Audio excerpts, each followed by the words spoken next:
사랑과 은혜가 많으신 아버지 하나님, 주님의 은혜에 감사와 찬양을 드립니다. 아버지, 이 시간에도 우리와 함께하여 주시옵시고 우리가 진리를 알아가는 데 부족함이 없도록 도와주시옵소서. 이 시대에 복음을 아는 자들이 얼마나 됩니까? 주여, 우리에게 이 큰 은혜를 주셨사옵나이다. 정말 우리가 진리를 아는 데 더욱 힘쓸 수 있도록 도와주시옵시고 이것을 또 세상에 전하여서 정말 한 영혼이라도 더 구원할 수 있는 귀한 사역자들이 될 수 있도록 도와주시옵소서. 모든 말씀 예수 그리스도의 이름으로 기도했습니다. 아멘.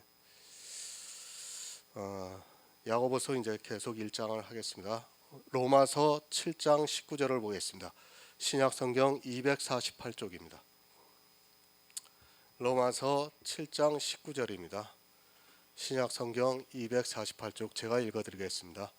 내가 원하는 바 선은 하지 아니하고 도리어 원치 아니하는 바 악은 행하는도다. 아멘. 사도 바울이 누굽니까? 이방을 위해 선교를 하다가 순교를 당한 사도 바울입니다. 그가 살면서 얼마나 선한 일을 했습니까? 그러나 그의 고백은 내가 원하는 바 선은 하지 아니하고 도리어 원치 아니하는 바 악을 행한다고 말씀을 하고 있습니다. 사도 바울이 악을 행했습니까? 절대 그렇지 않습니다. 사도 바울은 이 세상에 이성적으로 볼 때 정말 선을 행하다가 순교를 당했습니다. 종교인이 보았을 때는 그는 성인이나 마찬가지입니다. 한 영혼을 구원하기 위해 그가 얼마나 수고를 했는가, 또 그 영혼을 위해서 자기가 어떻게 했는가를 성경에 절절히 기록이 되어 있습니다. 사람의 이성으로 볼 때는 분명히 선입니다. 그래서 지금 교회 안에 있는 사람들이 그 선을 행하기 위해서 열심을 내고 있고 그것을 선이라고 하는 데 있어 어느 누구도 반론을 제기하지 않고 있습니다. 그러나 그것이 악이라는 말씀입니다. 정말 원했습니다.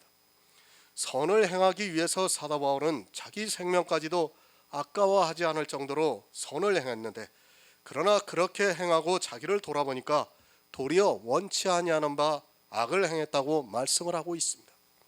사도 바울은 오직 예수 그리스도를 전했지만 그 자체가 악으로 나타났다는 말씀입니다.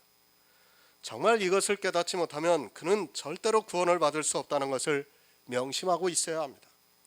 선한 이는 오직 하나님 한 분뿐입니다. 이것이 성경의 정의입니다. 그럼 선을 행할 수 있는 분이 하나님의 한 분뿐이면 우리 인생들은 다 악을 행하면서 살아가고 있다는 것을 여러분이 인정을 하고 받아들여야 합니다. 하지만 교회 안에서 그런 악을 행하고 죄로 가득한 자기를 찾고 있는 사람들이 있습니다. 자기가 얼마나 악한 자이고 또 죄인이라는 것을 모르다 보니까 육체의 나를 찾고 있습니다. 로마서 7장 21절을 보겠습니다. 신약성경 248쪽입니다.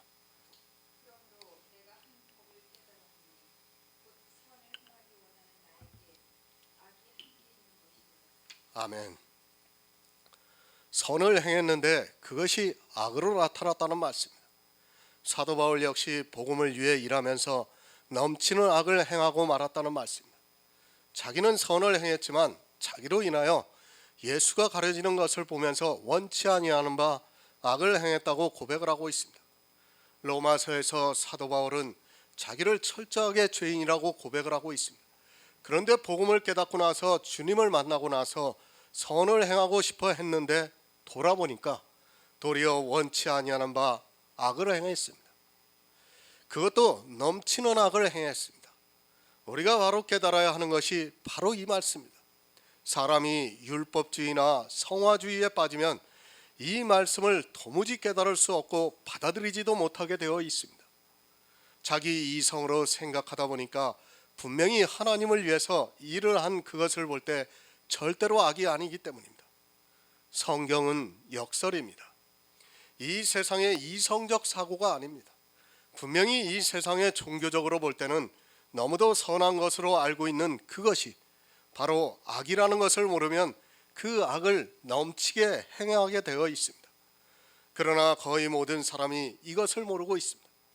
하지만 사도 바울은 자기가 넘치는 악을 행했다는 것을 알고 있기에 이런 고백을 할 수 있습니다. 로마서 7장 24에서 26절을 보겠습니다.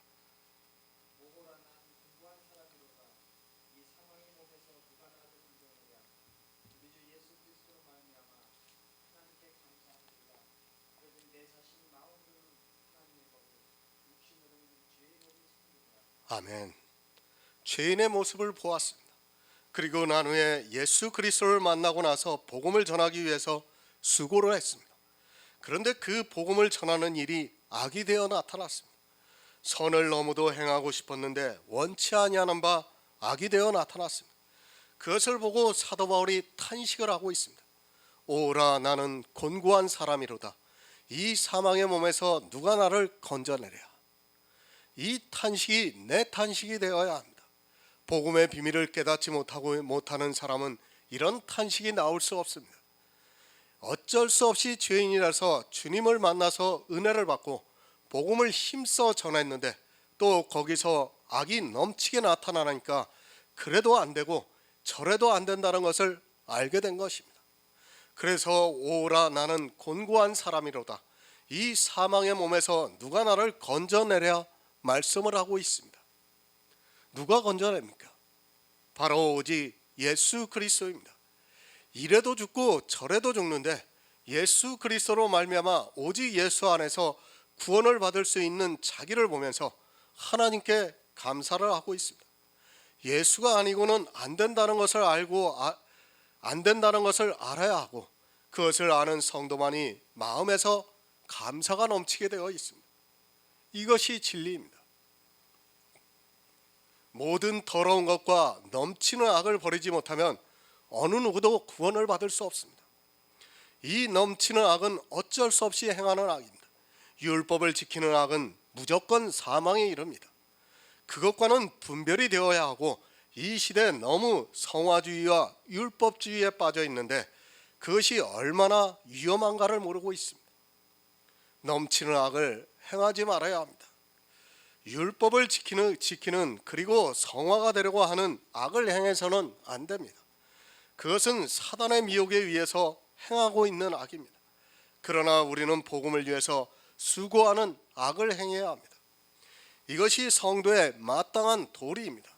사도 바울이 악이 나타났다는 것은 바로 이 복음을 전하면서 나타나는 악을 말씀을 하고 있고 사도 바울은 이 악에서 건짐을 받았습니다.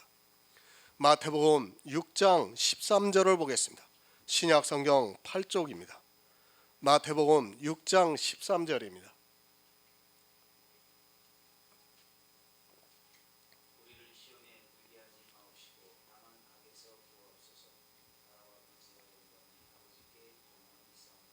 아멘. 주님이 가르쳐 주신 기도입니다.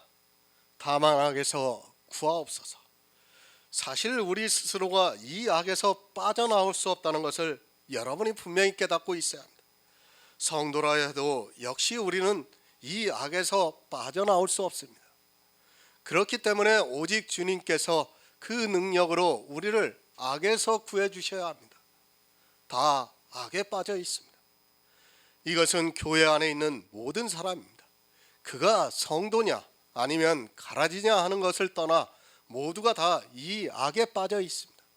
그렇기 때문에 주님께서 기도를 가르쳐 주시면서 우리가 시험에 들지 말게 하옵시고 다만 악에서 구해달라고 기도를 하라고 가르쳐 주셨습니다.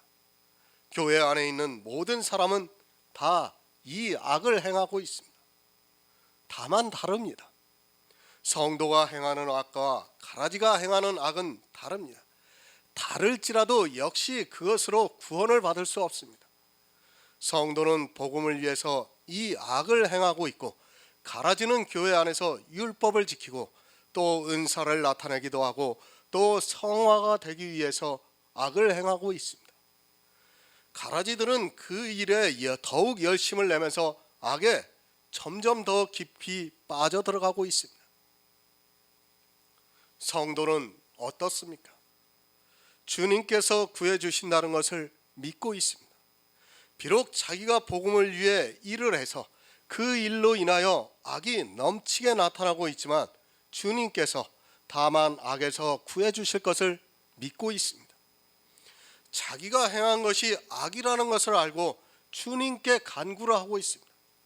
그러나 가라지들은 이 악을 더 행하게 해달라고 기도를 하고 있습니다. 악만 행하고 있습니다. 예수를 믿고 있지만 역시 악을 행하고 있습니다. 그것을 알고 있는 성도는 더더욱 예수 그리스도의 은혜를 의지하게 되어 있습니다. 예수가 아니고는 도저히 살 수 있는 방법이 없기 때문에 모든 성경은 예수에 대해서 가르쳐주고 있습니다. 예수 안에 길이 있고 진리가 있고 생명이 있기 때문에 성경은 예수 그리스도에 대해서 기록을 하고 있습니다. 선을 행합니까? 의롭게 살고 있습니까? 절대 아닙니다. 도리어 우리는 넘치는 악을 행하면서 살아가고 있습니다. 복음을 전한다고 하는 내가 바로 넘치는 악을 행하면서 살아가고 있다는 것을 깨달아야 합니다. 그러나 그 넘치는 악에서 주님께서 건져주시고 있다는 것을 믿어야 합니다. 만약 이 믿음이 없으면 구원을 받을 수 없습니다. 사람들이 죄에서 건져주신 것은 너무도 잘 알고 있습니다. 그러나 이제 그 죄의 문제는 사실 예수 그리스도의 십자가에서 모든 것이 끝이 났습니다. 이제 사단은 그 죄로 사망으로 끌고 가는 것이 아니라 넘치는 악을 이용을 하고 있습니다. 이 넘치는 악이 사람의 이성에는 너무도 좋기 때문에 그것에 모두가 넘어가고 있습니다. 하지만 성도는 주님께서 지혜를 주셔서 이 넘치는 악을 알고 있고 그것에서 구해달라고 간구를 하고 있고 주님께서 그 기도를 들어주시고 있습니다. 능히 너희 영혼을 구원할 바 마음에 심긴 도를 온유함으로 받으라. 모든 더러운 악과 넘치는 악을 안행할 수는 없습니다. 그러나 그것을 버리고 우리 영혼을 구원할 바 마음에 심긴 도를 온유함으로 받으라고 말씀을 하고 있습니다. 저항을 하지 말고 하나님께서 주시는 은혜를 받으라는 말씀입니다. 마음에 심긴 도가 무엇입니까? 바로 믿음의 도입니다. 이 믿음을 온유함으로 받으라고 가르쳐주고 있습니다. 그런데 이 믿음에 대해서 저항을 하고 있고 이 믿음을 아주 싸구려 취급을 하고 있습니다. 그리고 행위에 대해서 아주 온유하게 받아들이고 있습니다. 믿음에 대해서 성을 내는 그들이 행위에 대해서는 아주 온유한 것을 볼 수 있습니다. 마음에 심긴 도입니다. 바로 믿음의 법을 온유함으로 받으라는 말씀입니다. 성경은 믿음에 대해서 가르쳐주고 있습니다. 왜 믿음인가 하면 우리에게 주시는 믿음이 아니고는 영의 일을 도무지 믿을 수 없기 때문입니다. 그래서 믿음을 주시고 있지만 사람들은 이 믿음의 도를 온유함으로 받아들이지를 못하고 있습니다. 로마서 3장 27절을 보겠습니다. 신약성경 243쪽입니다. 신약성경 243쪽 로마서 3장 27절입니다.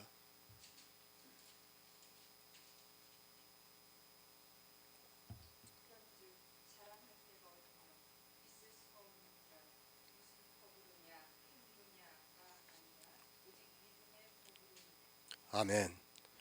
마음으로 믿어 의에 이릅니다. 오직 믿음의 법입니다. 마음에 심긴 도는 바로 이 믿음의 법을 우리에게 가르쳐주고 있습니다. 야고보서를 보면서 자꾸 사람들이 행위에 빠지고 있는데 자세히 살펴보면 절대로 행위를 가르치고자 하는 말씀이 아니라는 것을 알 수 있습니다. 법하면 율법만 생각합니다. 그러나 마음으로 믿는 법도 있다는 것을 알아야 합니다. 율법이 육체의 것이라면 믿음의 법은 영의 일입니다. 육의 사람은 육체의 법을 섬기기 위해 되어 있고 영의 사람은 영에 따르는 법을 섬기게 되어 있습니다. 사람이 육체로 살기 때문에 사실 영의 법을 받아들이기보다는 육체의 법을 받아들이고 있습니다. 이 법을 온유함으로 받으라고 말씀을 하고 있습니다. 온화하고 부드럽게 받으라는 말씀입니다. 저항을 하지 말라고 말씀을 하고 있습니다. 하지만 사람들은 이 마음의 법을 온유함으로 받으려 하지 않고 저항을 하고 있습니다. 무엇으로 저항을 하느냐면 바로 자기 행위로 저항을 하고 있습니다. 모든 더러운 것과 넘치는 악을 버리고 마음의 신긴도를 온유함으로 받으라고 말씀을 하고 있습니다. 이렇게 하는 성도만이 구원을 받을 수 있다고 가르쳐주고 있습니다. 왜 온유함으로 받아들이지 못하냐면 바로 모든 더러운 것과 넘치는 악이 가로막고 있기 때문에 그것을 온유함으로 받아들이지를 못하고 있습니다. 모든 더러운 것과 넘치는 악을 버리지를 못하기 때문에 그것으로 인하여 마음의 신긴도를 받아들이지를 못하고 있습니다. 쉽게 말씀드려서 믿지를 못한다는 말씀입니다. 정말 안타깝습니다. 그리스도 편지를 보면 가끔 그래요. 지금 한참 문제가 되는 구원파를 이야기하는 사람들이 있어요. 구원파가 아니냐고. 근데 사실 구원파에 있는 사람들은 오히려 우리에게 전혀 아니라고 할 겁니다. 구원파에 있는 사람들은 사실 말씀을 보면 구원파와 전혀 다르다는 것을 깨닫고 있어요. 사실 저 지금 대구에서 지금 말씀을 보시는 분이 있어요. 그분이 구원파에서 한 십몇 년을 계셨다가 나오신 분이에요.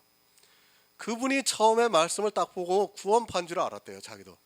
그런데 말씀을 하나하나 보다 보니까 이게 구원파하고는 전혀 다르다는 얘기예요.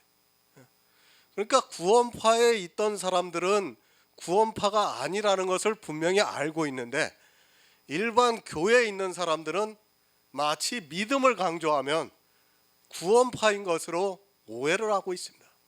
지금 교회가 얼마나 율법주의에 빠져 있다는 것을 스스로 자기네들이 증거를 하고 있는 겁니다. 왜?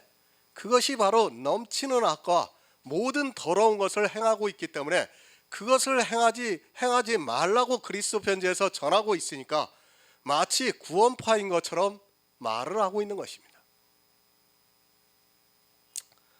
시편 37편 11절을 보겠습니다. 구약성경 828쪽입니다. 시편 37편 11절입니다.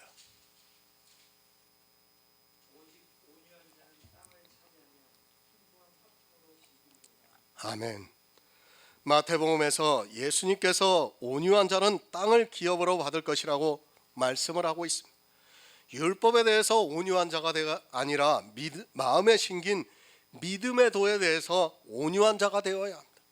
그런데 반대입니다. 율법에 대해서는 아주 온유한 그들이 복음에 대해서는 온유하지 못하고 믿음으로 받아들이는 자체를 모르고 있습니다. 버려야 합니다. 내게 있는 모든 더러운 것과 넘치는 악을 버리지 못하면 절대 온유할 수 없다는 것을 알아야 합니다. 능히 너희 영혼을 구원할 바 마음의 신긴도를 온유함으로 받으라고 말씀을 하고 있습니다. 믿음을 모르면 절대 이해할 수 없는 말씀입니다. 사실 교회 안에 나와 있는 사람 중에 믿음에 대해서 바로 아는 사람이 지극히 적다는 것을 알아야 합니다. 고린도후서 3장 3절을 보겠습니다. 신약성경 288쪽입니다. 고린도후서 3장 3절입니다.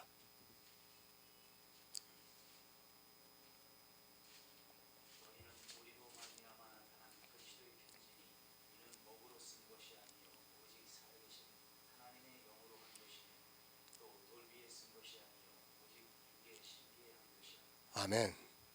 돌비에 쓴 것이 무엇입니까? 바로 십계명입니다. 그 십계명을 따라 사는 것은 율법을 따라 사는 것이고 영은 우리의 육의 신비에 새겨져 있습니다. 믿음의 도와 율법의 행위를 바로 분별하지 못하는 순간 사망이 찾아오게 되어 있습니다. 성경은 우리가 영을 따라 살아가라고 가르쳐주고 있습니다. 하지만 사람들은 영을 따라가기보다는 육체를 따라 살아가고 있습니다. 육과 영이 분별이 안 됩니다. 육은 나를 통해 나타나는 모든 행위입니다. 그것은 이 세상에 사는 것뿐만 아니라 내가 복음을 위해 신앙생활하고 있는 그것도 포함이 되고 있는 것입니다. 그것을 모든 더러운 것과 넘치는 악이라고 성경은 정의를 하고 있고 그것을 버리고 마음의 심긴도 마음으로 믿어 의에 이르는 믿음을 온유함으로 받으라고 말씀을 하고 있습니다. 이렇게 온유한 자가 천국의 땅을 기업으로 받을 것이라고 말씀을 하고 있습니다.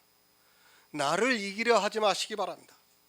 내 육체의 정욕에 빠지지 마시기 바랍니다. 그 육체의 정욕은 절대 이성적으로 볼 때 나쁜 것이 아니라는 것을 알아야 합니다. 오히려 더 선하게 그리고 의롭게 보이기 때문에 거기에 다 시험을 받고 그것에 집착을 하기 때문에 마음의 신긴도를 온유함으로 받아들이지를 못하고 있습니다. 힘써 복종치 아니하고 있습니다. 왜 힘써 복종치 아니하면서 저항을 하냐면 바로 모든 더러운 것과 넘치는 학이 너무 좋게 보이기 때문에 어떻게 믿어서만 되느냐고 공격을 하고 있습니다. 늘 그래왔지만 사람들이 율법주의와 성화주의 사상에 빠지게 되면 어떻게 믿어서만 구원을 받을 수 있느냐는 생각이 자기 마음에 자리하게 된다는 것을 알아야 합니다. 온유하시기 바랍니다. 성격이 온유하라고 드리는 말씀이 아닙니다. 그것은 하나의 은사로서 타고나는 것입니다. 그런 온유함이 아니라 복음에 대해서 온유하게 받아들이라는 말씀입니다. 예수 그리스도의 십자가의 도를 온유하게 받아들이라는 말씀인데 저항을 하고 있습니다.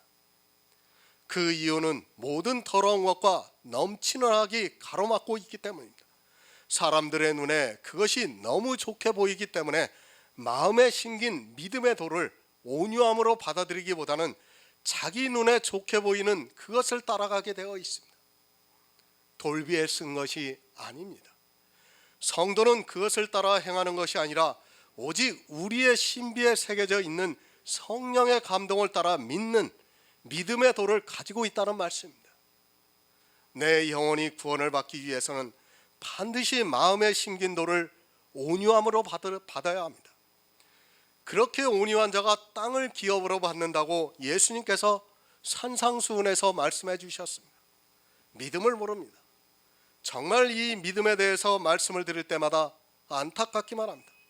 그리스도 편지를 통해서 계속해서 이 믿음에 대해서 말씀을 드리고 있지만 하나님께서 주시지 않아서 그런지 몰라도 이 믿음을 도무지 받아들이지 못하고 다시 성화주의에 빠져 들어가는 것을 보면 너무도 안타깝습니다. 내 생명의 문제라면 정말 하나님께 지혜를 구해야 하는데 사람의 말에 너무 쉽게 미혹을 당하는 것을 보면서 한 영혼을 구원한다는 것이 얼마나 어렵다는 것을 깨닫고 있습니다. 야고보서 1장 22절을 보겠습니다. 신약성경 372쪽입니다.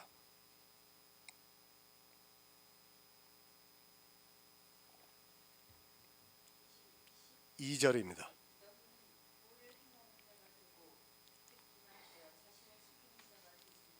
아멘. 이런 말씀이 해석이 안 됩니다.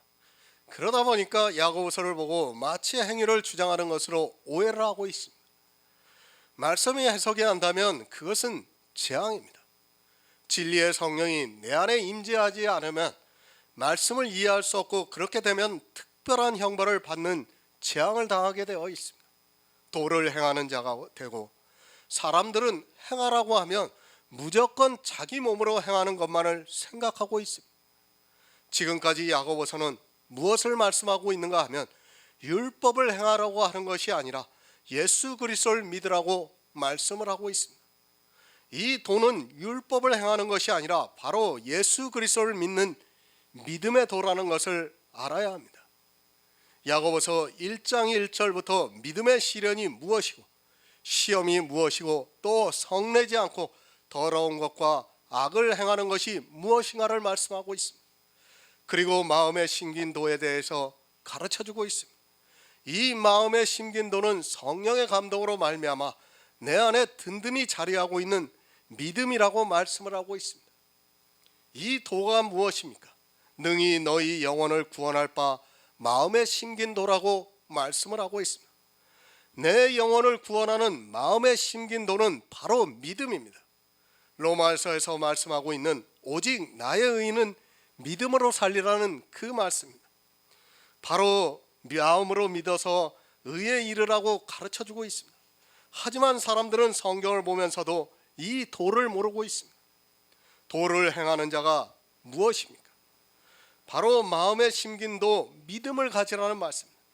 마음으로 믿는 것 역시 행하는 것입니다. 율법은 내 육체로 행하고 있고 내 마음에서 믿음으로 도를 행하고 있습니다. 이렇게 내 마음으로 믿는 것이 바로 도를 행하는 사람이라는 말씀입니다.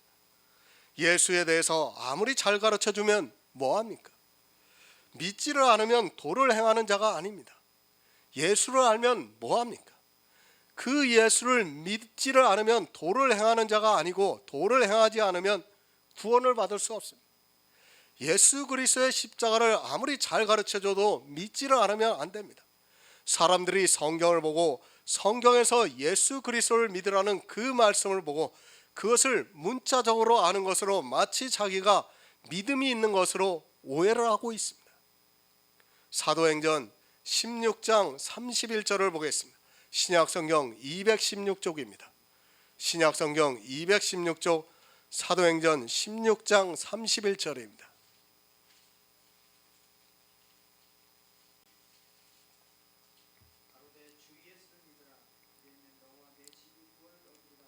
아멘. 주 예수를 믿으라. 그리하면 너와 내 집이 구원을 받으리라고 말씀을 하고 있습니다. 이 말씀을 모르는 사람이 있습니까? 아마 교회 나오면 가장 먼저 배우는 말씀이 아닌가 싶습니다. 예수를 믿으면 구원을 받는다는 이 말씀이 성경에 기록되어 있으니까 사람들은 자기가 예수를 믿으면 구원을 받는다고 생각하고 있습니다. 맞습니다. 예수를 믿으면 구원을 받습니다. 제가 이것을 절대로 부정하는 것이 아닙니다. 그러나 우리가 분명히 깨달아야 하는 것이 있습니다. 예수를 믿는다고 하면서 넘치는 악을 행하고 있다면 과연 그가 구원을 받을 수 있느냐는 문제입니다. 주 예수 그리스도를 믿고 있습니다. 그러면서 교회 안에서 넘치는 악을 행하고 있다면 그는 예수 그리스도를 믿는 사람이라고 할 수 없습니다.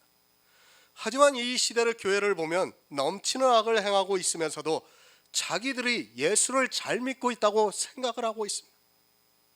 주 예수를 믿으라. 그리하면 너와 내 집이 구원을 얻으리라는 이 말씀은 반드시 마음에 심긴 도를 온유함으로 받아야 합니다. 사단이 얼마나 지혜로운가를 알아야 합니다. 이런 말씀을 가지고 교회 안에 있는 교인들을 미혹하고 있습니다. 주 예수를 믿으면 그것으로 마치 모든 구원이 이루어지는 것으로 생각하게 만들고 있습니다. 하지만 야고보서를 통해서 도를 행하는 자가 되고 속이는 자가 되지 말라고 말씀을 하고 있습니다. 넘치는 악을 행하고 있다면 그는 도를 행하는 자가 아니라 속이는 자라는 것을 깨달아야 합니다. 문자에 속지 마시기 바랍니다.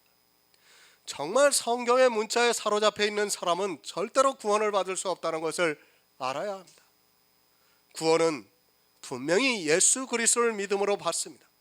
하지만 실제 이 시대를 보면 이 도를 행하지 않고 있습니다. 도를 행하라는 말씀은 오직 믿음을 말씀하고 있습니다. 하지만 오직 이 믿음을 어떻게 행해야 하는가를 모르고 있습니다. 로마서 1장 17절을 보겠습니다. 신약성경 239쪽입니다. 로마서 1장 17절입니다.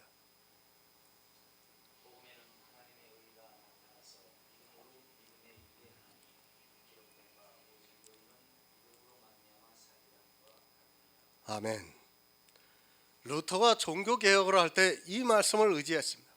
오직 의인은 믿음으로 살리라. 다른 방법이 없다는 말씀. 예수 그리스도를 믿지 않고는 생명을 얻을 수 없다는 말씀. 이것이 마음에 심긴 도입니다.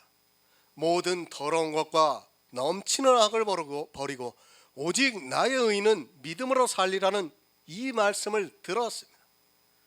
그런데 이 말씀을 들었으면 믿어야 합니다. 그리고 믿어지면 행해야 합니다. 마음으로 행하라는 말씀입니다. 종교적인 어떤 행위를 행하라는 것이 아니라 내 마음으로 믿어졌으면 그것을 행해야 한다는 것을 야고보가 가르쳐 주었습니다.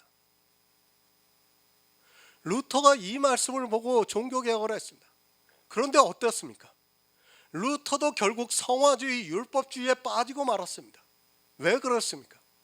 넘치는 악과 모든 더러운 것이 무엇인가를 몰랐기 때문에 오직 나의 의는 믿음으로 살리라는 이 말씀을 가지고 종교개혁을 했지만 그는 예수를 믿는 자라고 할 수 없는 것입니다. 바로 이 문제입니다. 로마서 10장 10절을 보겠습니다. 신약성경 253쪽입니다.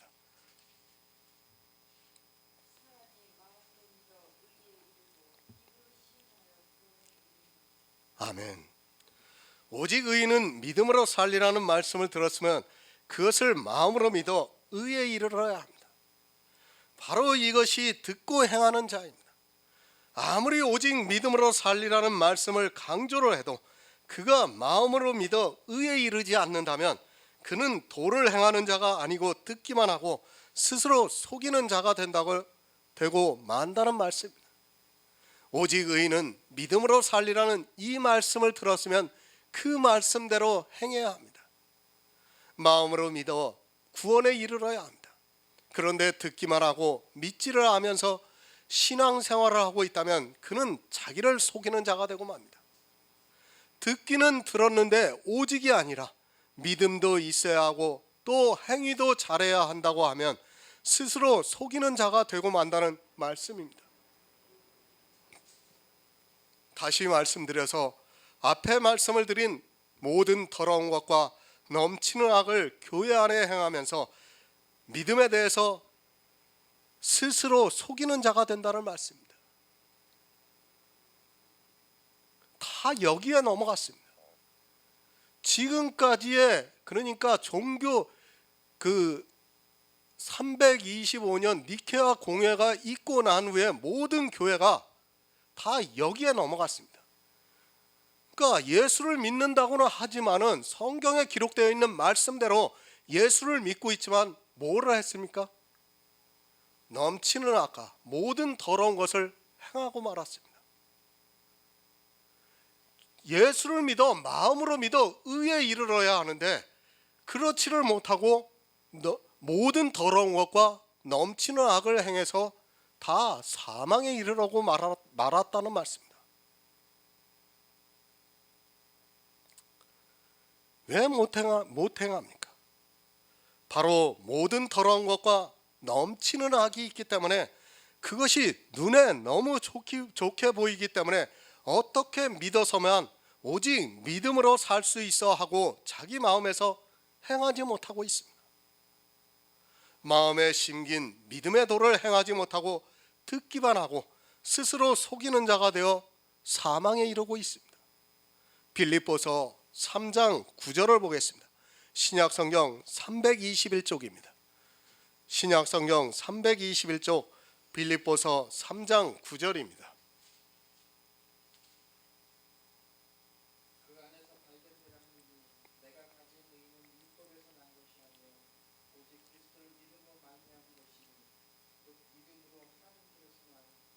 아멘. 내가 가진 의가 어디서 났습니까? 너무도 중요한 말씀. 내가 가진 의는 율법에서 난 것이 아니라고 사도 바울이 고백을 하고 있습니다. 그리고 오직 예수 그리스도를 믿음으로 말미암은 것이니 곧 믿음으로 하나님께로서 난 의라고 말씀을 하고 있습니다. 이것이 바로 믿음의 도입니다. 그런데 어떻습니까? 이 말씀을 들었으면 내가 의를 가지기 위해서는 율법을 지키는 것이 아니라 또 성화가 되는 것이 아니라 오직 예수 그리스도를 믿어서 하나님께로서 난 의를 가져야 합니다. 바로 믿음의 도를 행하는 자입니다. 이런 진리의 말씀을 들었으면 내 마음에 심긴 도로 온유함으로 받아들여야 하는데 이것을 듣기만 하고 행하는 자가 되지를 않고 있습니다. 도리어 율법을 행하고 있습니다. 믿음의 도를 행하는 것이 아니라 오히려 율법을 지켜서 행하려고 노력을 하고 있습니다. 성경은 마음에 심긴 도를 행하는 자가 되라고 말씀을 하고 있습니다. 그래서 내가 가진 의는 율법에서 난 것이 아니라 예수 그리스도를 믿음으로 말미암아 하나님께로부터 난 의라고 말씀을 하고 있습니다.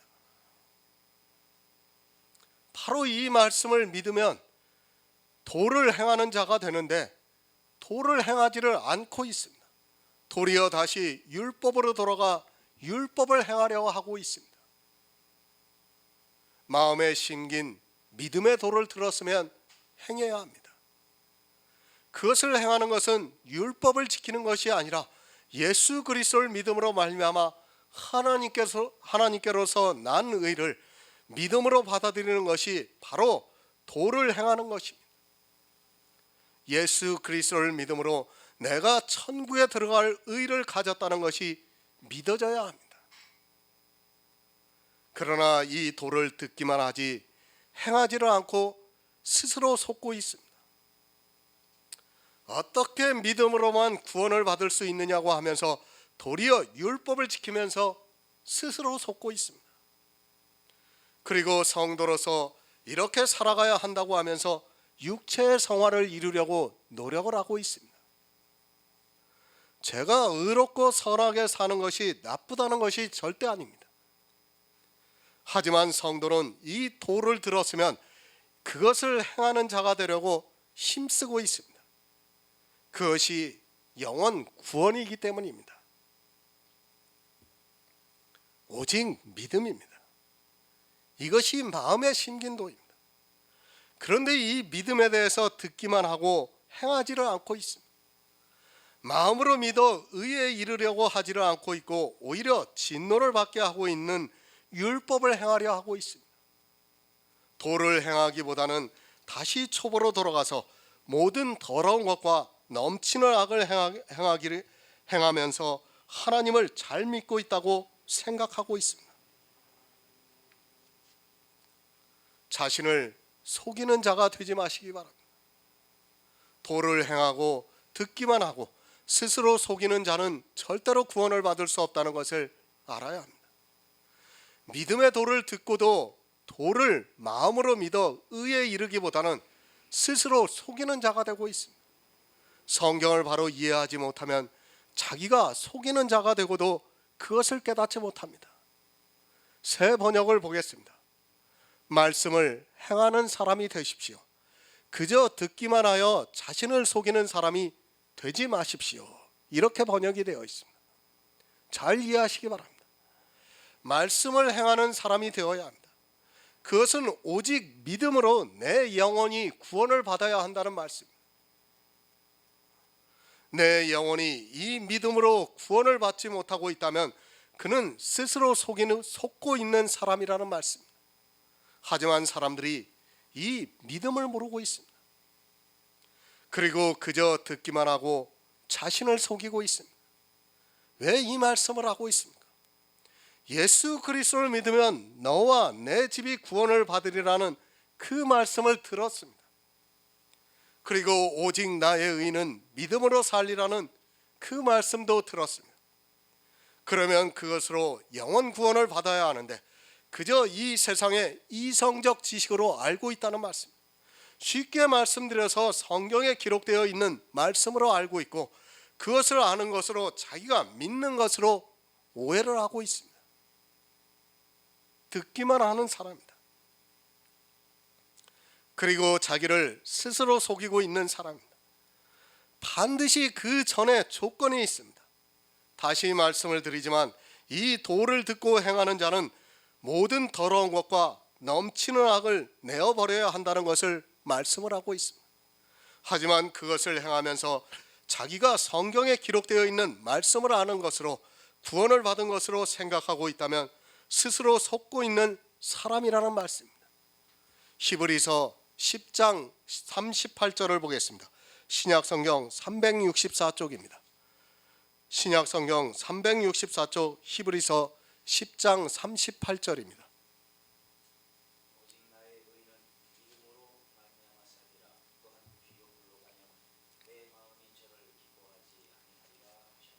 아멘. 나를 속이는 자가 누구입니까? 오직 나의 의는 믿음으로 살리라는 이 말씀을 마음으로 믿어 의에 이르지 못하고 다시 뒤로 물러가는 사람이 스스로 속이는 자가 되는 것입니다. 뒤가 어디입니까? 모든 사람은 율법 아래에 있다가 은혜 아래로 옵니다. 복음을 듣고 이제 믿음으로 왔는데 다시 뒤로 돌아가 초등학문인 율법으로 가는 자가 바로 속이는 자입니다. 듣기만 하지 마시기 바랍니다. 오직 나의 의는 믿음으로 살리라 했으면 그 말씀을 듣고 마음으로 믿어 의에 이르시기 바랍니다. 뒤로 물러가면 침륜에 빠져 결국 사망에 이르게 됩니다. 하나님을 기쁘시게 하지 않는 것은 믿음을 저버렸다는 말씀입니다. 믿음의 도를 들었으면 그것을 그대로 행해야지 다시 뒤로 돌아가 침륜에 빠지면 정말 불행한 자가 되고 맙니다. 누가 그렇습니까? 교회 안에 있는 사람들이 도를 듣고 들을 때는 기뻐하다가도 다시 율법으로 돌아가고 있습니다. 그리고 성화주의자가 되어서 성도의 삶을 요구하고 있습니다. 지금 이 시대도 마음에 심긴 도를 행하지 않고 뒤로 물러가 자기 육체의 그 정과 욕심을 십자가에 못 박지 않고 자기를 찾고 있는 사람들이 얼마나 많이 있습니까? 갈라디아서 6장 7에서 8절을 보겠습니다. 신약성경 309쪽입니다. 갈라디아서 6장 7에서 8절입니다.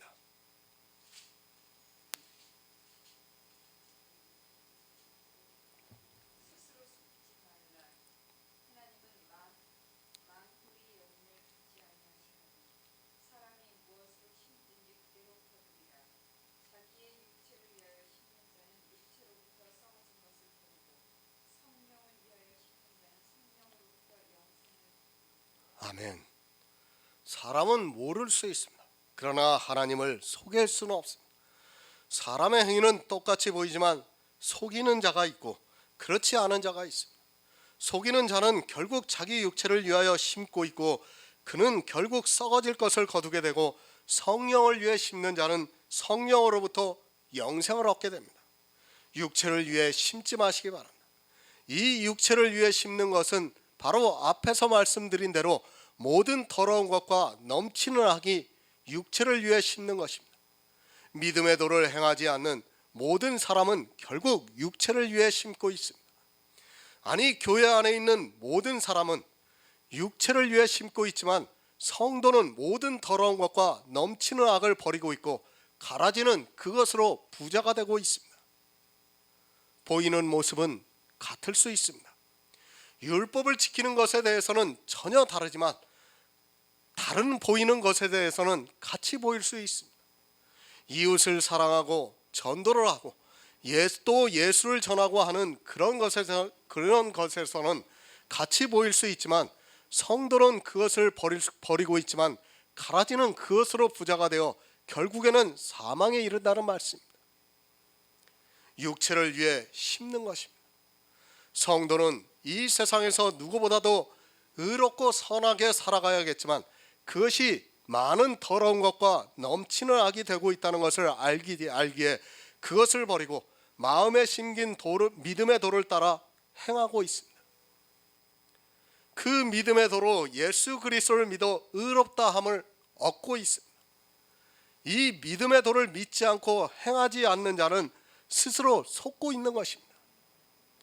육체를 위해 심는 것이 무엇입니까? 솔직히 이런 것까지 일일이 설명을 하지 않으면 안 될 정도로 이 시대는 너무도 영의 일에 대해서 모르고 있습니다.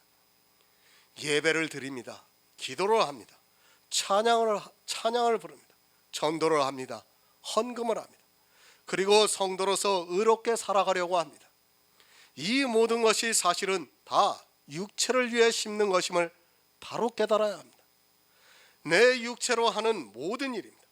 그것이 하나님을 위해서 했던, 아니면 내 개인의 의를 위해서 했던, 자기 육체로 했으면 다 육체로 심는 것입니다. 하지만 사람들은 지혜가 없어서 자기가 행하는 그것이 사람의 이성으로 볼 때 하나님을 위한다는 그 자체만으로도 마치 그것이 육체를 위해 심는 것이 아닌 것으로 생각을 하고 있습니다.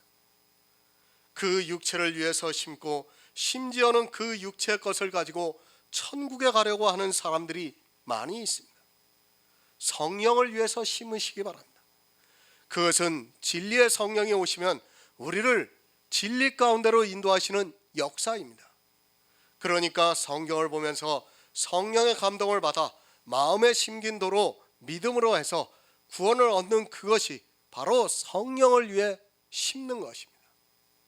성도는 이렇게 성령의 감동으로 도를 행하는 자라는 말씀. 믿지 않으면 자기를 속이는 것 아닙니까? 오직 나의 의인은 믿음으로 살리라는 그 말씀을 들었으면 믿어야 하고, 믿었으면 의에 이르러 구원을 받아야 합니다. 듣고도 믿지를 않으면 스스로 속이는 자가 되고 마는 것입니다. 진리를 듣고도 그것을 믿지 않으면 스스로 속이는 자가 되어서 결국에는 침륜에 빠지게 됩니다. 이 도를 어떻게 주시는가를 보겠습니다. 유다서 1장 3절을 보겠습니다. 신약성경 398쪽입니다. 신약성경 398쪽 유다서 1장 3절입니다.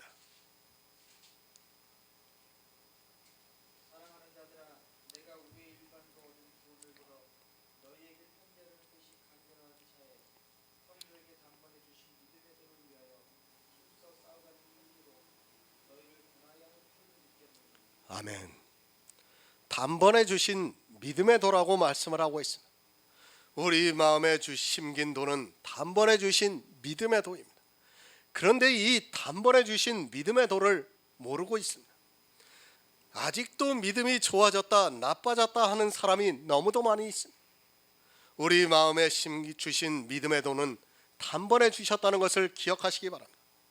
믿음은 단회적인 사건입니다. 이 단번에 주신 믿음의 도를 믿어야 합니다. 그런데 단번에 주신 믿음의 도를 듣고 행하지를 않고 있습니다. 믿음이 있다가도 없고 없다가도 있고 자기들 마음대로 주었다 뺏었다 하고 있습니다. 우리 마음에 심긴 도는 단번에 주시는 하나님의 역사입니다. 한 번 주면 그리고 빼앗지 않습니다. 믿음이 없다가 있다가 하는 것은 한마디로 성경을 모르는 어리석은 사람입니다. 그것은 믿음이 있다 없다 하는 것이 아니라 자기들의 행위가 좋다 나빴다 하는 것을 가지고 믿음으로 오해를 하고 있습니다. 믿음이라는 것은 내 마음에 심겨주시는 것이기에 그것이 있다가 없다가 할 수 있는 그런 것이 절대 아닙니다. 믿음이 있다 없다가 하는 사람은 도를 행하지 않고 있는 사람입니다. 우리의 행위와 상관이 없이 우리에게 주신 믿음의 도는 늘 그대로 영원히 우리가 천국에 들어갈 때까지 있는 것입니다. 그렇게 믿는 것이 믿음의 도를 행하는 자입니다. 그렇지 않고 믿음이 있다가 없다가 하는 사람은 믿음의 도를 듣고도 행하지 않고 스스로 속이는 자입니다. 마음에 심긴 도는 믿음입니다. 우리에게 단번에 주는 단회적인 사건이고 그렇게 믿고 자기의 믿음이 변치 않고 있는 성도가 바로 도를 듣고 행하는 자입니다. 그런 성도는 주님께서 다시 오시는 그날에 주님으로부터 영접을 받아 천국으로 인도함을 받을 것입니다. 그러나 이 도를 행치 않고 의심하는 자는 스스로 속이는 자가 되고 결국 자기 스스로 속아 사망에 이르게 됩니다. 야고보서 1장 23절을 보겠습니다. 신약성경 372쪽입니다.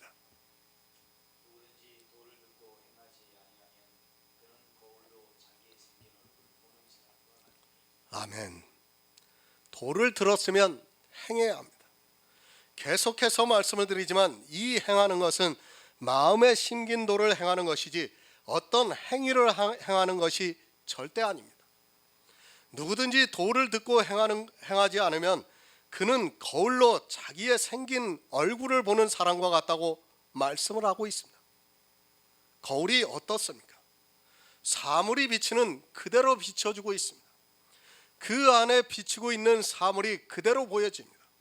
마음에 심겨 있는 믿음의 도를 볼 수 있는 거울은 이 세상에 하나도 없습니다. 도를 듣고 행치 아니하는 사람은 그렇게 거울을 보고 그 안에 나타나는 형상을 있는 그대로만 보고 있는 사람이라는 말씀. 자기 마음에 심겨 있는 믿음의 도를 보아야 하는데 거울에 비치는 자기 행위의 모습만 보고 있다는 말씀입니다. 도를 행하는 것은 마음으로 믿는 것입니다. 우리에게 가르쳐주는 믿음의 도는 겉으로 볼 수 있는 것이 절대 아닙니다. 거울로도 볼 수 없습니다. 이 세상에 어떤 거울도 사람의 마음을 볼 수 있는 거울은 없습니다. 도를 행치 아니하는 사람은 이렇게 거울로 보는 것과 같이 자기 행위만을 보고 있습니다. 새 번역을 보겠습니다. 말씀을 듣고도 행하지 않는 사람은 있는 그대로의 자기 얼굴을 거울 속으로 들여다보기만 하는 사람과 같습니다. 말씀을 듣고 행하지 않는 사람입니다. 그는 자기 그대로의 얼굴을 거울 속으로 들여다보기만 하는 사람과 같다고 말씀을 하고 있습니다. 성도는 거울을 보고 자기 얼굴을 보는 사람이 아니라 내 마음에 있는 믿음의 도를 따라 행하고 있습니다. 그것이 마음으로 믿어지는 역사입니다. 그러나 거울을 보면 자기가 보입니다. 자기가 보인다는 것은 자기의 행위가 보인다는 말씀. 자기가 교회 안에서 예배를 드리고 기도를 하고 찬송을 하고 헌금을 하고 있는 그것을 보고 있다는 말씀입니다. 그것을 보면서 자기가 예수 그리스도를 믿는다고 착각을 하고 있는데 그 자체가 말씀을 듣고 행하지 않는 사람이라는 말씀. 거울을 보고 자기가 자기를 보고 있는 것과 같이 자기의 행위를 보고 있는 사람은 말씀을 듣고 행하지 않는 사람입니다. 거울을 보면 뭐합니까? 그것은 아무런 의미가 없습니다. 행위를 보고는 도를 행할 수 없습니다. 거울을 통해 보는 것은 사람의 행위입니다. 도를 듣고 행치 아니하는 사람은 그렇게 행위를 보는 사람과 같다는 말씀입니다. 도를 듣고 행치 아니하면 믿지 아니하는 사람은 결국 행위를 따라가게 되어 있고 그것을 보면서 스스로 속게 된다는 말씀입니다. 행위에 속지 마시기 바랍니다. 거울에 비춰지는 자기 행위를 보고 속게 된다는 말씀입니다. 성도는 철저할 정도로 자기 믿음의 도를 든든하게 세워야 합니다. 그래야 자기 행위를 보고 속는 자가 되지 않을 수 있습니다. 그러나 이 시대를 보면 자기 행위를 보고 스스로 속고 있으면서도 깨닫지 못하고 있습니다. 거울 보지 마시기 바랍니다. 행위를 보지 말라는 말씀입니다. 행위를 보는 순간 모든 사람은 다 속게 되어 있습니다. 거울을 보는 것과 같이 자기 행위를 보는 순간 마음에 있는 믿음의 도보다는 자기 행위를 통해서 자기가 예수 그리스도를 믿고 있다고 생각하게 되어 있습니다. 성막에서 배웠습니다. 물두멍을 무엇으로 만들었습니까? 바로 회막에서 수종드는 여인들의 거울로 만들었습니다. 왜 그 거울로 만들었습니까? 바로 행위를 보지 말고 예수 그리스도를 믿으라고 그 거울로 물두멍을 만들었습니다. 행위를 보는 순간 자기 얼굴을 보는 순간에 스스로 속게 된다는 말씀입니다. 하지만 사람들은 아직까지 그 거울을 버리지 않고 그대로 간직하면서 자기 얼굴을 보고 있습니다. 거울로 자기 얼굴을 보지 마시기 바랍니다. 성도는 거울로 자기 얼굴을 보는 것이 아니라 물두멍에서 씻고 있습니다. 그것은 성경에서 예수 그리스도의 말씀으로 씻어 믿고 있다는 말씀입니다. 그 씻어 믿는 믿음이 나를 구원해 주고 있습니다. 하지만 교회가 종교로 바뀌다 보니까 행위를 너무 많이 보고 있습니다. 고린도후서 3장 7절을 보겠습니다. 신약성경 288쪽입니다. 신약성경 288쪽 고린도후서 3장 7절입니다.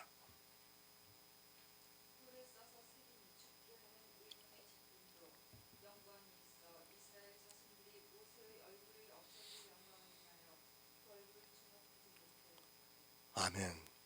얼굴입니다. 그것은 돌에 써서 새긴 죽게 하는 의문의 직분이라고 말씀을 하고 있습니다. 우리가 거울을 통해서 보고 있는 내 모든 행위가 사실은 죽게 하는 의문의 직분이라는 것을 알아야 합니다. 하지만 이 시대는 거울로 자기 얼굴을 보면서 의문에 쓴 직분으로 말미암아 속고 있습니다. 율법에 속지 마시기 바랍니다. 거울을 왜 봅니까? 우리 마음을 볼 수 있는 것이 아닙니다. 거울은 바로 의문에 쓴 죽게 하는 직분을 보게 하고 있습니다. 그 직분에 거의 모든 사람들이 다 속고 있습니다. 그것을 보면서 자기가 하나님을 믿고 있는 것으로 착각을 하게 만들고 있지만 사람들은 그것을 깨달을 지혜가 없습니다. 거울을 왜 봅니까? 아직까지 자기가 살아있기 때문에 거울을 보고 있습니다. 사도 바울과 같이 자기 육체와 그 정과 욕심을 십자가에 못 박은 성도는 거울을 볼 필요가 없습니다. 하지만 자기 육체가 살아있는 사람은 거울을 보게 되어 있고 결국에는 그 거울에 비치는 자기 모습으로 속게 되고 그것이 사망에 이르게 된다는 것을 말씀하고 있습니다. 버리시기 바랍니다. 내가 그리스도와 함께 십자가에 못 박혀 죽은 사람은 절대로 거울을 보지 않습니다. 하지만 자기가 살아있는 사람은 거울을 보게 되어 있습니다. 야고보서 1장 24절을 보겠습니다. 신약성경 372쪽입니다.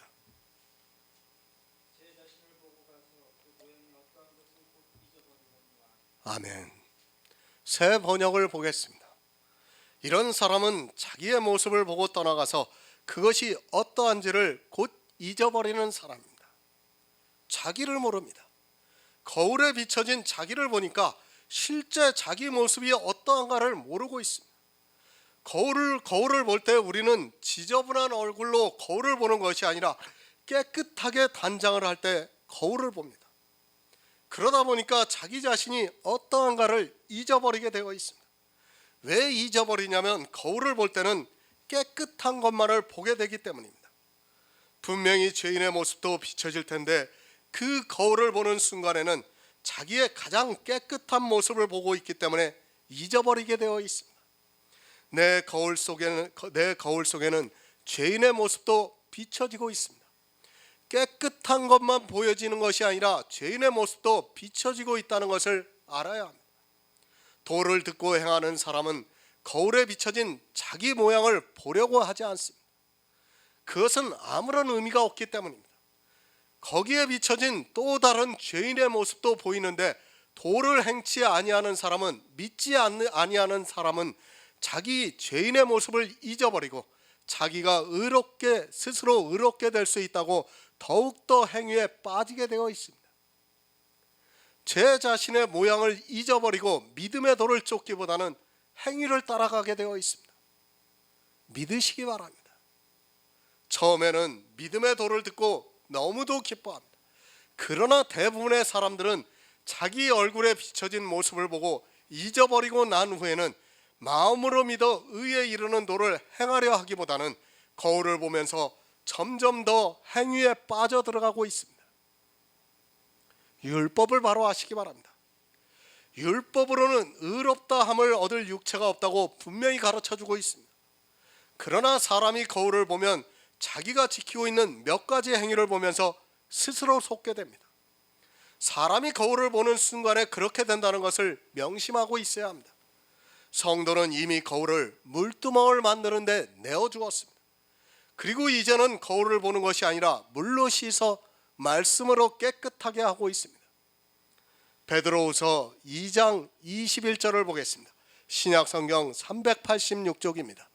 신약성경 386쪽 베드로후서 2장 21절입니다.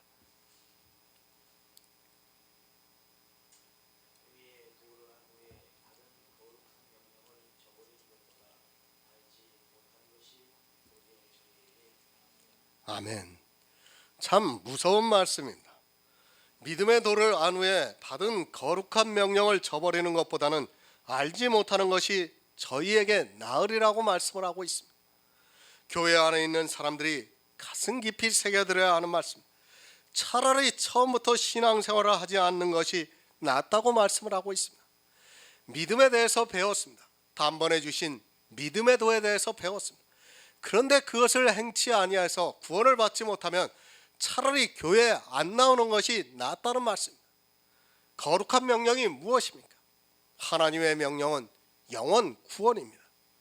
이 거룩한 명령을 저버리게 되면 차라리 교회에 나와서 신앙생활을 하지 않는 것이 낫다고 말씀을 하고 있습니다. 마음에 심긴 도, 믿음의 도에 대해서 배웠습니다.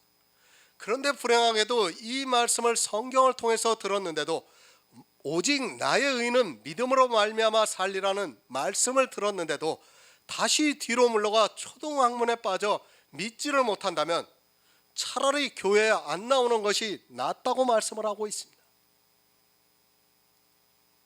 이 문제는 거짓 선지자들이 어떤 형벌을 받는가를 알게 된다면 충분히 이해가 되는 말씀입니다. 명심하시기 바랍니다. 믿음의 도를 행하지 않는 사람은 이 세상에서 가장 불행한 사람이라는 것을 가슴 깊이 새겨놓으시기 바랍니다. 믿음의 도를 듣고도 그것을 잊어버리고 믿지를 못하는 사람들이 교회 안에 다수입니다.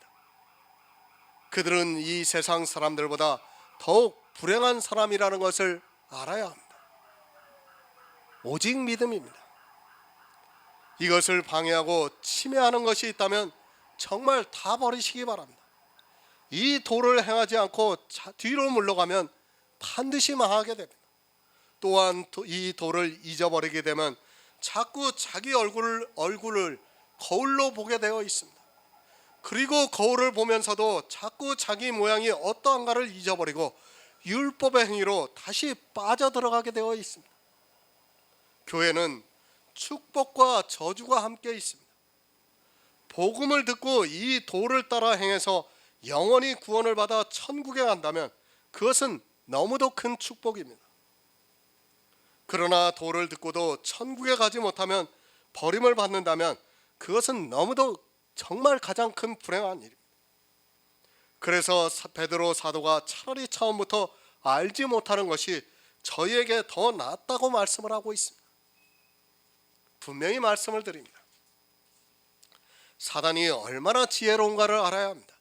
사단은 성경에 기록되어 있는 말씀을 가지고 미혹을 하고 있습니다.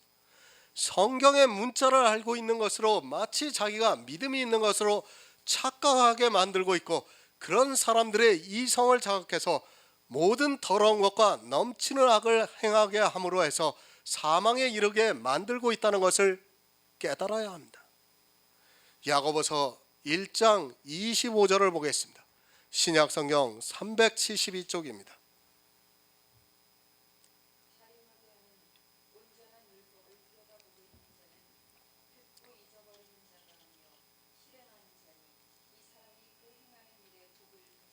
아멘.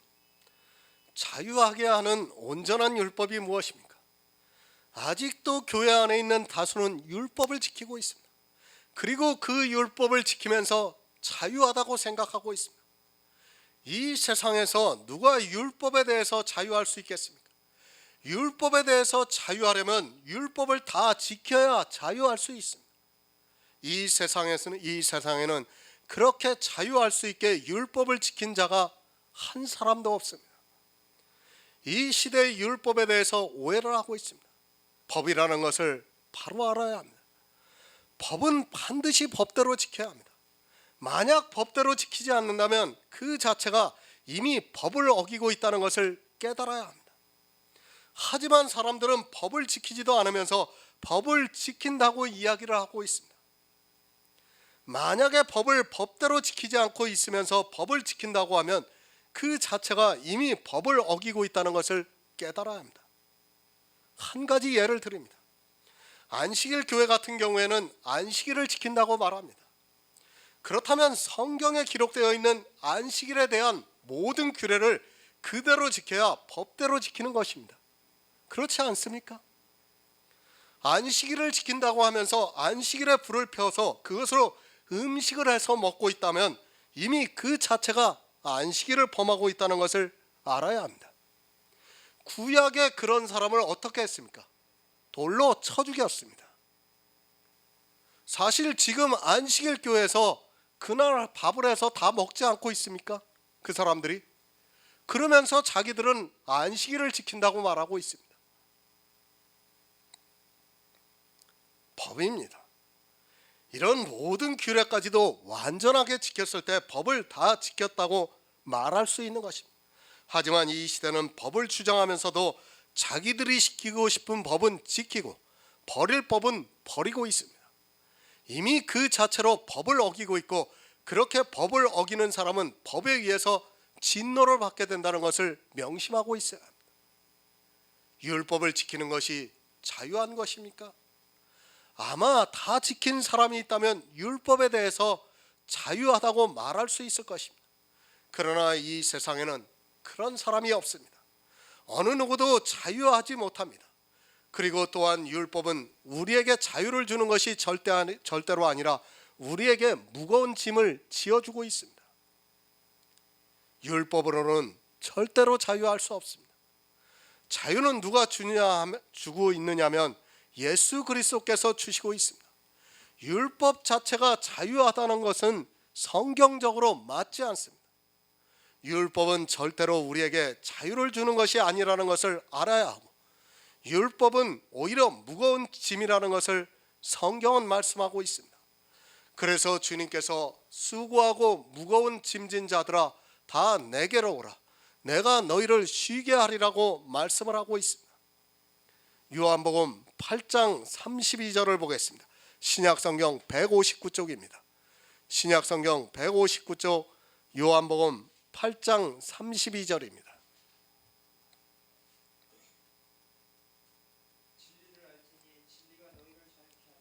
아멘. 누가 자유를 줍니까? 율법과 예수 그리스도는 성경에서 두 남편으로 비유하고 있습니다. 이 둘은 생명을 줍니다. 예수 그리스도를 믿어서 생명을 얻는 방법이 있고, 또 율법을 온전히 지켜서 생명을 얻는 방법이 있습니다. 그러나 이 세상에는 율법을 온전히 지킨 사람이 하나도 없습니다. 진리가 자유를 줍니다. 누가 진리입니까? 예수님께서 내가 곧 길이요 진리요 생명이라고 말씀하셨습니다. 예수 그리스도가 아니고는 누구도 우리에게 자유를 줄 수 없다는 것을 알아야 합니다. 오직 진리이신 예수 그리스도만이 우리에게 자유를 주시고 있습니다. 하지만 사람들은 자기들에게 어떤 자유를 주시고 있는 줄을 모르고 오히려 스스로 종이 되고 있습니다. 자유하게 하는 온전한 율법이라고 말씀을 하고 있습니다. 누가 율법을 온전히 이루셨습니까? 이 문제가 해결이 안 되어 다 율법주의에 빠지고 있습니다. 자유하게 하는 온전한 율법을 들여다보고 잊어버리는 자가 아니요 실행하는 자니 그것을 실행하는 자가 복이 있으리라는 이 말씀이 해석이 안 돼서 이제까지의 모든 교회가 다 율법주의에 빠졌습니다. 이런 말씀 때문에 야고보서를 오해하고 있습니다. 누가 율법을 온전히 이루셨습니까? 이 기초를 모르다 보니까 사람들이 율법에 대해서 잘못 생각하고 있습니다. 주님께서 이 세상에 왜 오셨는가를 모르기 때문에 성경을 거꾸로 해석하고 있고, 그것이 율법주의를 만들고 있습니다. 마태복음 5장 17에서 18절을 보겠습니다. 신약성경 6쪽입니다. 마태복음 5장 17에서 18절입니다. 내가 율법이나 선지자나 폐하러 온 줄로 생각지 말라. 폐하러 온 것이 아니요 완전케 하려 함이라. 진실로 너에게 이르노니 천지가 없어지기 전에는 율법의 1.1행이라도 반드시 없어지지 아니하고 다 이루리라. 아멘. 마태복음의 이 말씀도 오해를 하고 있습니다. 먼저 이 말씀에 대해서 바로 알고 나면 야고보서의 온전한 율법이 이해가 쉽게 될 것이라고 생각하고 있습니다. 율법에 대한 말씀을 볼 때는 조금 더 자세하게 보는 것이 좋습니다.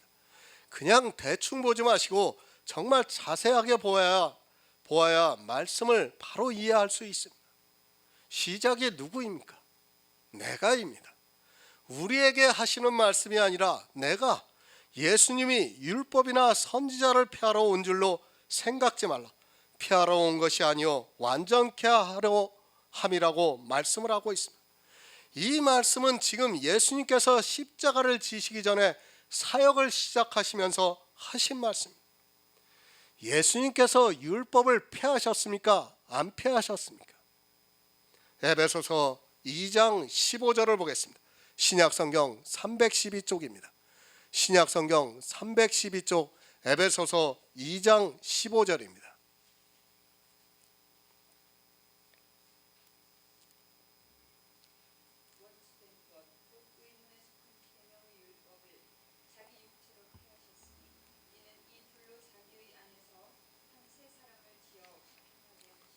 아멘. 예수님은 십자가를 통해 율법을 폐하셨습니다. 그냥 폐하신 것이 아니라 율법을 다 지키시고 난 후에 율법을 완전케 하신 후에 자기 육체로 폐하셨습니다. 마태복음의 말씀과 에베소서의 말씀을 반대로 하고 있습니다. 어느 말씀이 맞습니까? 두 말씀 다 맞는 말씀입니다. 마태복음에서는 아직 율법을 완전케 하시기 전이기 때문에 내가 율법을 폐하러 온 줄로 생각하지 말라고 말씀을 하신 것이고, 에베소서의 말씀은 우리를 사망으로 끌고 가는 원수 율법을 폐해 주심으로 말미암아 구원을 받을 수 있게 하셨습니다. 예수님께서는 율법의 요구를 다 이루셨습니다. 마태복음의 말씀처럼 천지가 없어지기 전에는 율법의 1.1획이라도 반드시 없어지지 아니하고 다 이루셨습니다. 율법을 완전케 하시기 위해서 율법의 요구를 다 이루셨습니다. 천지가 없어지기 전에 예수님께서 율법의 요구를 다 이루셨다는 말씀입니다. 다 이루었기 때문에 폐하실 수 있습니다. 만약에 천지가 없어지기 전에 예수님께서 율법의 요구를 다 이루시지 않았다면 십자가에서 우리의 원수 의문에 쓴 계명의 율법을 자기 육체로 폐하실 수 없을 것입니다. 율법을 다 지키지도 못한 사람이 어떻게 율법을 폐할 수 있겠습니까? 예수님께서는 율법을 그냥 폐하러 오신 것이 아니라 당신이 먼저 율법의 요구를 다 이루어 놓으시고 완전한 율법을 만드시고 난 후에 자기 육체로 율법을 폐하셨습니다. 누가 율법을 완전케 하셨습니까? 우리에게 율법을 완전케 하라고 하는 말씀이 아니라 내가 율법을 완전케 하겠다고 하시고 율법의 요구를 다 이루셨습니다. 이 말씀을 많이 오해하고 있습니다. 천지가 없어지기 전에 이미 예수님께서는 율법의 요구를 다 이루셨습니다. 율법의 1.1획도 없어지지 않고 완전하게 율법의 요구를 이루셨다는 말씀입니다. 예수님이 하신 것입니다. 이미 하셨기 때문에 사도 바울이 에베소서에서 율법을 자기 육체로 폐하셨다고 말씀을 하고 있습니다. 이렇게 하시고 폐하셨다면 율법의 요구를 다 이루시고 완전케 하신 후에 자기 육체로 폐하셨습니다. 천지가 없어지기 전에 율법의 1.1획도 없어지지 않아야 하고 예수님 자신이 율법을 완전케 하셨습니다. 그냥 폐하러 오신 것이 아닙니다. 만약 그냥 폐하신다면 그것은 하나님과 이스라엘의 언약을 예수님 마음대로 깨어버리는 일이 되고 그런 일은 있을 수 없습니다. 폐하러 온 것이 아니라고 하니까 마치 율법이 아직도 살아있는 것으로 오해를 하고 있는 사람들이 너무도 많이 있습니다. 율법을 완전케 하신 후에 예수님께서 자기 육체로 폐하셨습니다. 율법의 요구를 다 이루셨습니다. 요한일서 3장 5절을 보겠습니다. 신약성경 390쪽입니다. 요한일서 3장 5절입니다. 그가 우리 죄를 없이 하려고 나쁜 것인가 된 것을 너희가 아나니 그에게는 죄가 없느니라. 아멘. 그에게는 죄가 없느니라. 율법을 완전케 하시고 다 이루셨다는 말씀. 예수님께서는 그냥 막무가내로 율법을 폐하러 오신 것이 아니라 율법의 요구를 다 이루시고 난 후에 십자가에서 자기 육체로 율법을 폐하셨습니다. 천지가 없어지기 전에 이미 예수 그리스도께서 율법의 요구를 다 이루셨습니다. 그래서 그에게는 죄가 없다고 말씀을 하고 있습니다. 다 이루었습니다. 그리고 죄가 없기 때문에 자기 육체로 폐하실 수 있는 것입니다. 율법이 아직도 살아있다고 하는 사람은 전부 거짓말장이들입니다. 예수님은 율법을 완전케 하러 오셔서 그렇게 하시고 천지가 없어지기 전에 율법의 요구를 다 이루시고 우리에게 자유하게 하시려고 율법의 무거운 짐 멍에서 벗어나게 하려고 자기 육체로 율법을 폐하셨습니다. 바로 이것이 자유하게 하는 율법입니다. 이 사실을 믿는 것이 자유하게 하는 율법이라는 말씀입니다. 예수님과 나는 한 몸입니다. 그러면 예수님께서 율법을 다 지키셨다면 나 역시도 다 지킨 것이 되는 것입니다. 육적으로 그렇다는 것이 아니라 영의 일로 그렇다는 것을 말씀드리는 것입니다. 그래서 우리 안에 예수 그리스도의 영이 거하신다고 말씀을 하고 있습니다. 우리는 죽을 때까지 죄인입니다. 그러나 예수님께서 율법을 완전케 하시고 율법의 요구를 다 이루셨다면 나 역시도 구원을 받는 데 있어서는 이 모든 것을 다 이룬 것이 되기 때문에 율법에 대해서 자유할 수 있습니다. 이미 다 지킨 율법을 또 지킬 필요가 있느냐는 말씀입니다. 바로 아시기 바랍니다. 내가 빚이 있습니다. 그 빚을 내 형이 대신 갚아주었습니다. 그럼 그 순간부터 나는 빚에 대해서 자유할 수 있습니다. 비록 빚은 내가 지었을지라도, 그래서 내가 평생 그 빚을 갚을 능력이 없더라도 그 빚을 형이 갚아주었다면 나는 빚에 대해서 자유할 수 있습니다. 빚쟁이로 사는 것이 아니라 빚에 대해서 자유할 수 있다는 말씀입니다. 누가 나를 빚쟁이라고 말할 수 있습니까? 아무도 그렇게 말할 수 없고, 누가 그렇게 이야기한다면 나는 당당하게 내 빚을 다 갚았는데 무슨 말을 하느냐고 따질 수 있습니다. 바로 율법에 대해서 그렇다는 말씀입니다. 믿음의 도가 있는 성도는, 그것을 마음으로 믿어 행하고 있는 성도는 이미 다 갚은 빚에 대해서 자유할 수 있다는 말씀입니다.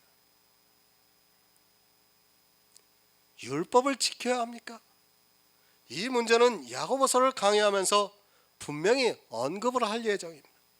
아직도 자기 빚이 있다고 생각하는 사람은 그 빚을 갚기 위해서 노력할 것이고, 빚이 없다고 생각하는 사람은 빚에 대해서 자유할 수 있습니다. 그러나 이 시대는 자유하지 못하고 있습니다. 오히려 더 많이 빚을 진 사람처럼 교회 안에서 행동을 하고 있습니다. 로마서 7장 3절을 보겠습니다. 신약 성경 247쪽입니다. 로마서 7장 3절입니다.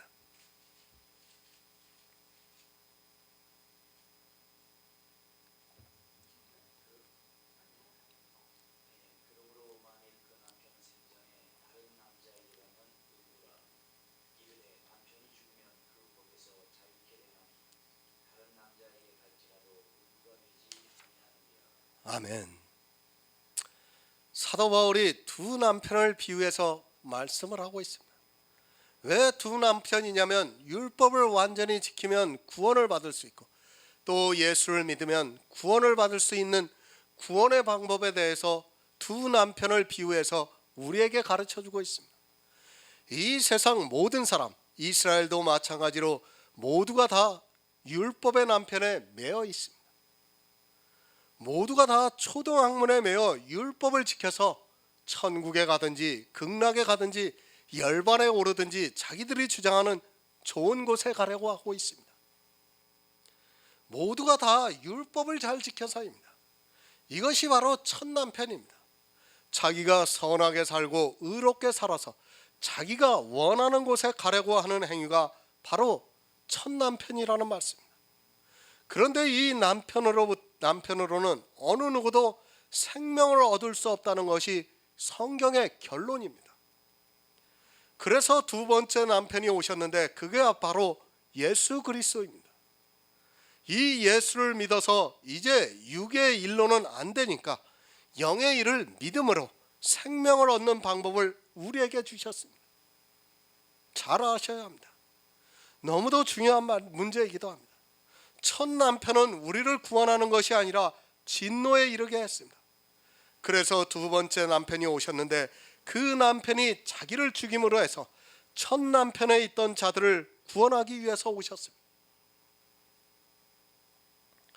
이제 예수를 믿는 성도는 법을 지켜서 구원을 받으려고 하는 것이 아니라, 첫 남편의 방법으로 구원을 받으려고 하는 것이 아니라, 이제 영의 일, 마음의 신비에 새겨진 도를 따라 믿음으로 구원에 이르게 되었습니다.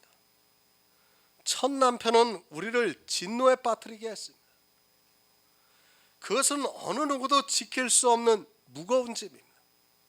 이제 두 번째 남편이 오셔서 그 첫 남편의 요구를 다 들어주고 우리를 신부 삼으셨다는 말씀입니다. 그러면 우리는 이제 첫 남편이 요구하는 것을 더 이상 들을 필요가 없는 것입니다. 첫 남편에서 자유하게 되었습니다. 율법에 대해서 우리는 더 이상 첫 남편에게 매이지 않고 자유하는 자들이 되었습니다. 그것은 예수 그리스도께서 첫 남편의 모든 요구를 들어주시고 첫 남편을 죽여버렸기 때문입니다. 그 싸움에서 이기시고 그 남편을 죽여버렸습니다. 그런데 그 남편이 죽은 남편에게서 노임을 받은 그 자체가 자유하게 하는 율법이라는 말씀입니다. 내가 지켜서 자유하게 하는 것이 아닙니다. 예수님께서 율법의 요구를 다 이루셨기 때문에 내가 이제 자유할 수 있다는 말씀입니다. 율법에 대해서 자유할 수 있다는 말씀입니다. 하지만 성경을 보고도 믿음이 없어서 예수 그리스도의 구속의 은혜를 받아들이지 못하고 있습니다. 갈라디아서 5장 1절을 보겠습니다. 신약성경 307쪽입니다. 신약성경 307쪽 갈라디아서 5장 1절입니다.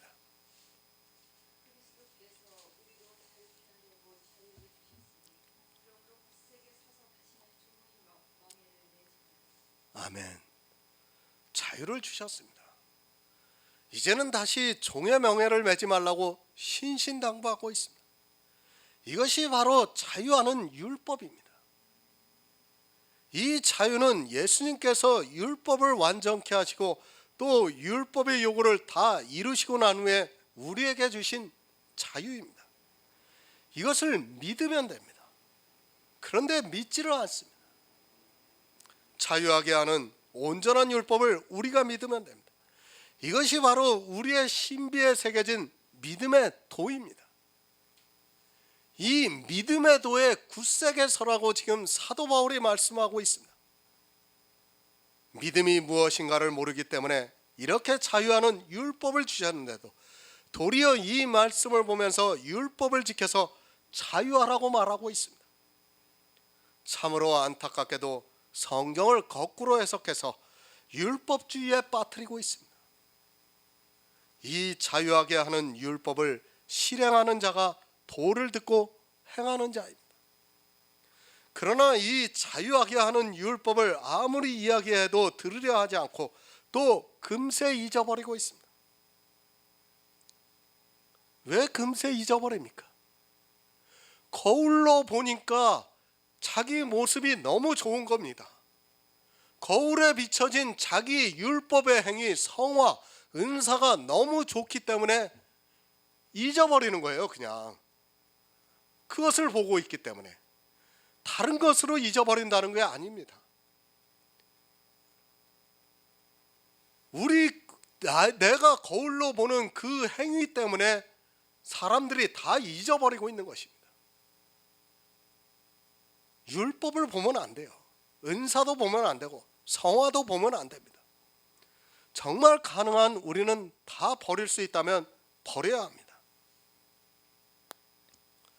예수 그리스도께서 율법에 대해서 자유하게 하셨다고 성경에서 누누이 가르쳐주고 있는데도 그것을 들을 때는 잠시 즐거워하다가도 또 금세 잊어버리고 있습니다. 금세 잊어버리면 어떻게 됩니까? 율법을 지키는 것입니다. 예수님께서 율법에 대해서 온전케 하시고 그 율법을 폐하셨다는 것을 잊어버리고 다시 율법을 지키고 있습니다. 그렇게 은혜가 넘치는 복음을 듣고도 금세 잊어버리고 다시 율법을 지키겠다고 율법의 행위를 따라가고 있습니다. 누가 잘못된 것입니까? 율법을 폐한 사람이 잘못입니까? 율법을 지키는 사람이 잘못입니까? 야고보서는 율법을 지키라고 말씀을 하고 있지 않습니다. 성경을 오해를 하니까 마치 율법을 지키라고 말씀을 한 것으로 오해를 하고 그렇게 강요를 하고 있습니다. 믿음의 도를 모르고 어쩔 수 없이 율법을 지키게 되고 그런 사람은 결국 율법의 진노를 받게 되어 있습니다. 정말 심각합니다. 베드로후서의 말씀을 가슴 깊이 새겨두시기 바랍니다. 차라리 처음부터 도를 듣지 않는 것이 좋습니다. 이 믿음의 도를 듣고 자유하게 하는 율법을 믿음으로 받아들이지 않고 율법을 지키고 있는 것은 차라리 교회에 발을 들여놓지 않는 것이 그 사람에게는 더 낫습니다. 성경은 그들이 받을 특별한 형벌에 대해서 기록하고 있습니다. 율법을 지켜야 합니까? 그것은 믿음의 도를 저버리는 행위입니다. 자유하게 하는 온전한 율법을 예수님께서 나에게 주셨다는 것을 믿지 않기 때문에, 아니 믿음이 무엇인가를 모르기 때문에 율법을 지키고 있습니다. 여러분이 지키고 있는 단 하나의 율법이 사망에 이르게 됩니다. 그 사망은 이 세상 사람들과는 다른 특별한 형벌이 있는 사망이라는 것을 기억하시기 바랍니다. 잊어버리지 마시기 바랍니다. 자유하게 하는 온전한 율법을 우리에게 주셨다는 것을 잊어버리지 마시기 바랍니다. 그 자유하게 하는 온전한 율법을 실행하는 자는 그것을 믿음으로 받아들이는 자입니다. 믿음으로 받아들이지 않고 오히려 율법을 지키고 있습니다. 이 말씀을 보고 다 그러죠. 율법을 지켜서 자유하라고 하고 있습니다. 거꾸로 가르치고 있어요. 너희가 율법을 잘 지켜야 자유할 수 있다고 그렇게 말을 하고 있습니다. 아마 이 자유하게 하는 율법에 대해서 바로 정의한 사람이 거의 없다고 저는 보고 있어요. 이 말씀을 보고 율법을 강조하고 있습니다. 얼마나 안타까운 일입니까? 심지어는 율법을 잘 지켜야 자유할 수 있다고 주장하고 있습니다. 그 말씀입니까? 자유하게 하는 온전한 율법입니다. 그것은 내가 할 수 있는 것이 아니라 오직 예수 그리스도만이 율법을 온전히 지키셨다는 것을 알아야 합니다. 자유하게 하는 온전한 율법은 예수님이 이루셨습니다. 우리는 그것을 들여다보고 잊어버리는 자가 되어서는 안 되고 마음으로 믿어 믿음의 도로 실행을 해야 합니다. 그 사람이 그 행하는 일에 복을 받을 것이라고 말씀을 하고 있습니다. 행하는 일이라고 하니까 행위로 생각을 하는데 마음으로도 우리는 행하고 있고 그것도 일이라는 것을 깨닫기 바랍니다. 야고보서는 복음입니다. 로마서와 전혀 다르지 않은 똑같은 복음을 우리에게 가르쳐주고 있습니다. 다만 사람들이 성경을 오해를 하다 보니까 자유하게 하는 온전한 율법을 자기들의 몸으로 행하려고 하다가 결국에는 사망에 들어가고 마는 것입니다. 얼마나 안타까운 일입니까? 율법에 대해서 자유하라고 믿음을 주셨는데 오히려 율법을 지킴으로 자유할 수 있다고 주장을 하고 있습니다. 자유하게 하는 율법을 들여다보고 잊어버리지 마시기 바랍니다. 요즘은 자유하게 하는 율법도 들여다보지도 못하고 있습니다. 들여다보기라도 하면 그래도 다행이죠. 안 그렇습니까? 자유하게 하는 율법을 들여다보지도 못하고 있는 게 이 시대 교회입니다. 아마 그래도 들여다보면 그 중에 혹시 잊어버리지 않는 사람이 있을지 모르겠습니다. 그런데 들여다보지도 않고 있어요. 들여다보지도 않고. 자유하게 하는 온전한 율법을 들여다보라니까 성경에 기록되어 있는 율법을 문자 그대로 들여다보고 있습니다. 얼마나 어리석은 일입니까? 이 말씀이 바로 해석이 안 되면 결국 율법주의가 되고 그 율법으로 말미암아 진노를 받게 됩니다. 율법을 지키라고 하는 말씀이 절대 아닙니다. 우리는 율법의 멍에에서 벗어났습니다. 정말 굳세게 서서 종의 멍에에서 벗어나는 것이 자유하게 하는 온전한 율법을 들여다보고 그것을 실행하는 복 있는 성도입니다. 자유. 아무리 강조해도 지나치지 않습니다. 그러나 이 자유를 빼앗으려고 하는 자들이 있습니다. 이 시대도 역시 마찬가지로 어떻게 하든지 이 자유를 빼앗아서 구속을 시키려고 하는 자들이 있습니다. 바로 그들이 다른 복음을 가진 자들입니다. 오늘은 여기까지 하겠습니다.